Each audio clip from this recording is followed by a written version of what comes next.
I've taken different customer service classes, and to me this is the best one. I enjoyed it tremendously. And I liked having the book with it too. So this way anything that maybe I needed to do some more research or forgotten, I can always refer back to the book.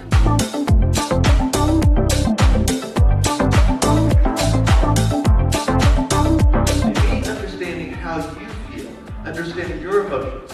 Now here's what's really interesting about empathy, how it works.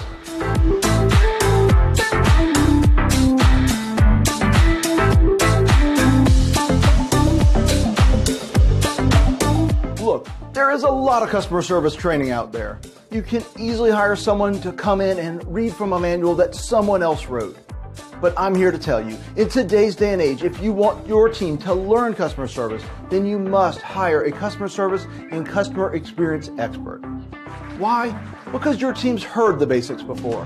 When I do a workshop, the magic that happens in that room is in the questions. It's when a team member raises his or her hand and asks, what do you do if blank? And you know what blank is? Blank is that situation they can't figure out. The challenge that all of the training and experience they've had up until now did not equip them to deal with. And having that answer, knowing how to fill in that blank, is what makes our training different, memorable, and effective. But you have to understand, that's the part of the brain that's in there that's always working. And there's a thing called negativity bias.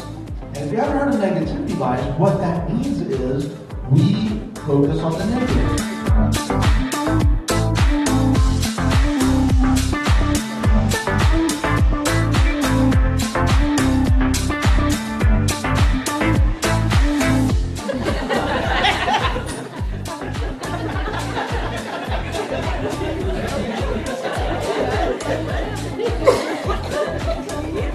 Take two. Hi, I'm Adam. My favorite part of the workshop was the role-playing of the various customer service situations and scenarios, because every single day, as people operating in organizations or businesses, we're facing those types of customers each and every day. So it's a very applicable opportunity to practice those. I really think that the role play was great because it was, let's say, we were using the real examples from the real life, and we learned a lot.